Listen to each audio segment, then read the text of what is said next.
What's the problem, little dude? He thinks his mom's a monster. Oh, really? Cool. So's mine. Stepmonster. She's not just a terrible mother. She's hazardous to your health. Stepmonster is a 1993 straight-to-home video release of a kind of creepy monster movie for kids. I found it later on in life, and I was kind of taken back. It just kind of rules. It's got the same kind of feel as Gremlins 2, The New Batch, or like The Burbs. It's PG-13 and you can watch it with the family, but if you just look through it, a filter in your own eyes, then you can make it more entertaining as an adult. And as a kid, you can make it way more scarier than it actually is. To give us a little more insight, I'm going to go ahead and give my friend John a call.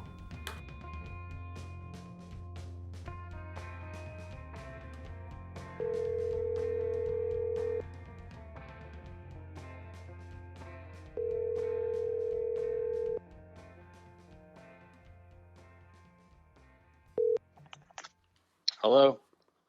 John, Stepmonster superfan? Speaking. Awesome to have you. I was just wondering why, after all these years, I'm sitting here, a grown puppet, recommending this movie for someone to watch for the first time. What's the deal? What is it for you? Well, I think for me, it's the fact that it can appeal to a lot of different audiences, right? It's a kind of a spooky monster movie with a great creature, but it's also fun for the kids too. So, if you're older and you've got kids and you like scary movies, you could probably sit down and watch this with them and not scar them for life. So it's a fun time. I thought about the same way, dude. I have kids, and it's like, from watching Corey Feldman, from my viewpoint, it's like, hey, I watched The Burbs with my kids. It's like he just walked right over exactly to be in this movie. Like, perfect. Like, there's no swearing really. I mean, there's a death or two. Well, I'll get to that. I picked a scene which showcased something that stood out to me, but yeah, we'll get to that later. No spoilers, but yeah, that's pretty much where I was at. I was like, this is stacked. Like, who's in this movie? There's a lot of people in the movie. You've got John Astin from the Addams Family. You've got Corey Feldman. You've got Amy Dolans, who's sort of a scream queen from the 90s. You've got Alan Thicke. You've got Robin Riker. I mean, the list goes on, man. Sean Whalen's got a little cameo in it. Right. It's stacked with a lot of people that, if you're from the 80s, 90s, you grew up in that time period, a lot of the people in this movie. So. Oh, and it really sticks out because I watched a lot of like Eerie, Indiana, Goosebumps, Are You Afraid of the Dark-esque, dude, and it was just like, I'm used to a lot of shot-on-video series shot in Canada specifically. they all got shot in Canada, but for real, this was like a standout where it was like, hey, I'm not afraid to watch it with my kids. Yeah, it's kind of a time capsule of a movie. I mean, it's sort of a genre, like a horror subgenre, creatures for kids type movie that they don't really make anymore, and there were a ton of them in the 80s and the 90s, so it's a fun throwback. It's great for that age because I was like, I used to squint hard enough at movies and make it a horror movie. Right. You know what I mean? When you're a kid, it's perfect for you. You got that in your arsenal. It's like, you own this. I can watch this anytime I want. Absolutely. That's what it is with these things. So like, it's like made specifically. It was what, New Horizon? Yeah, New Horizon. Yep, it's a Roger Corman film. Yep. Right to film, right to VHS. Yep, it aired on the Disney Channel, so it aired on TV, and then it was released to direct-to-video right after that. A lot of those in itself are just like handpicked for tailor-made for kids to like make it spookier than it is, but it's fucking phenomenal. Yeah, I mean, at that time, Roger Corman and his wife Julie Corman were interested in making films that could be sold and marketed to younger audiences and trying to tap into a different market that they hadn't been in before. So this was one of those examples of that. And it almost didn't go the way like you go. I personally went through the whole film as like within that with those eyes, like as a kid. So I didn't expect the ending to happen how it happened. I was relieved also, but it was also like, wow, it's another flavor. It's got this like, invasion of the body snatchers, like cocooning kind of like it's pretty sweet. I don't want to get into it, but the effects, the practical effects, mixed with the early CGI really did it for me. I was like, this is cool. This funny transformation scene that holds up. Oh, it does, and it's. I mean, it's almost tongue in cheek at this point. You know, it's sort of an example, like you said, of sort of the early digital effects, and you know, the practical stuff. You know, you had Gabe Bartalos on special effects makeup, and Gabe's a legend. I mean, in the horror, you know, horror makeup, special effects makeup world. So, you know, they had some good people working on it. Tons of KY jelly. Tons of KY jelly. Yeah. Oh yeah. So they had a screening for this, though, right? When was that?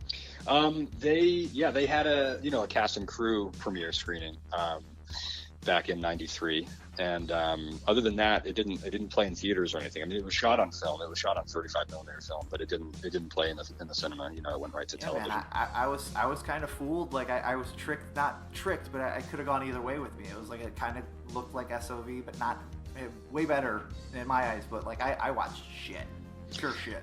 Yeah, no, there's definitely a lot of that stuff out there, but you know, I think probably more than you would think has been shot on film. But you know, a lot of us grew up seeing it, you know, in standard def on VHS, so we assume that was the native format. But a lot of that I still stuff, watch it. Yeah. Oh yeah, yeah. I mean, it's got that, you know, kind of nostalgia aesthetic, but yeah, a lot of that stuff, especially Corman. I mean, all that stuff was shot on, you know, on film, so that, you know, the prints, I'm sure, look gorgeous. Yeah, man, on my tube television, that's what it's made for. It gives that fuzz that Oh yeah, no, I want it. Yeah, totally. I want it crackly and yeah.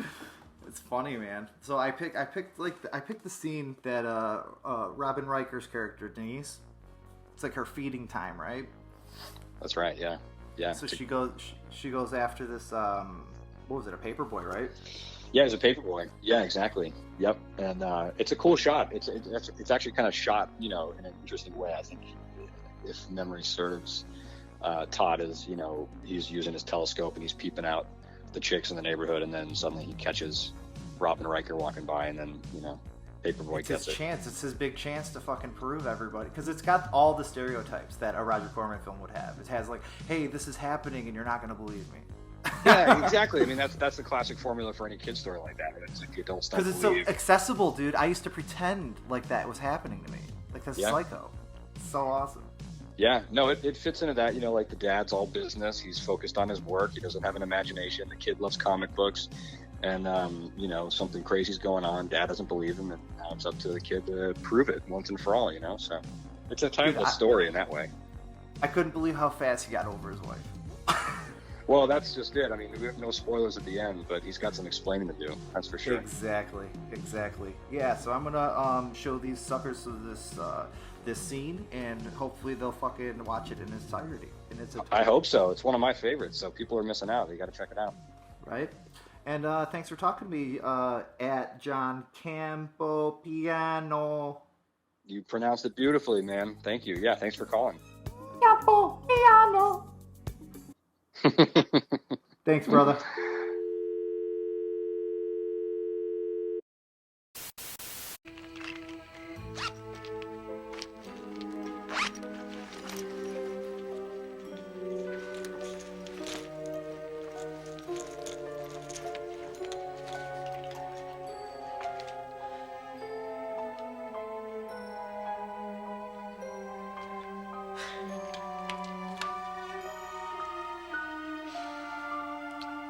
Come on, Denise.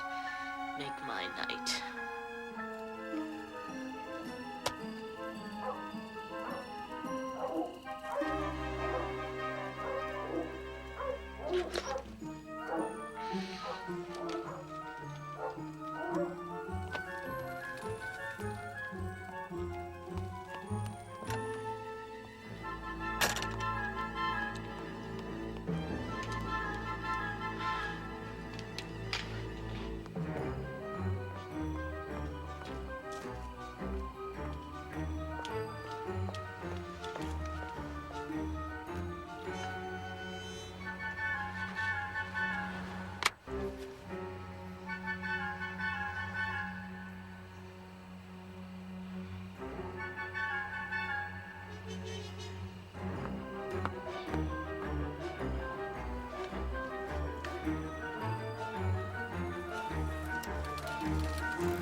Oh, I'm sorry. Did I scare you? Where the hell did you come from? I couldn't sleep. I was hungry. May I have a paper? Sure, ma'am. Anything.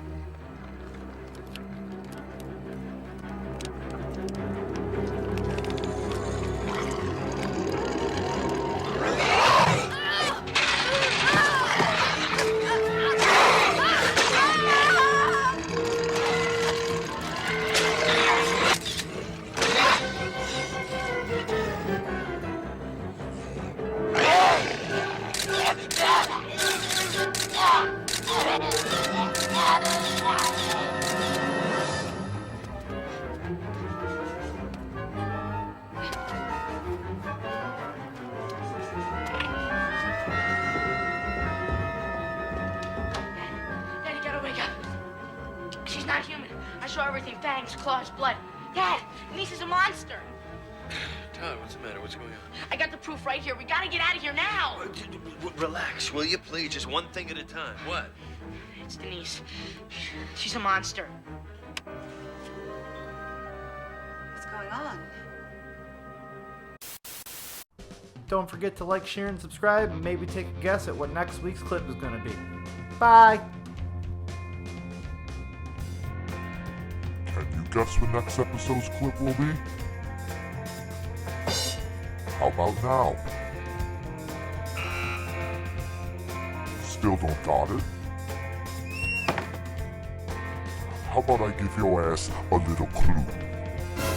If you said the Jerky Boys, then you're wrong.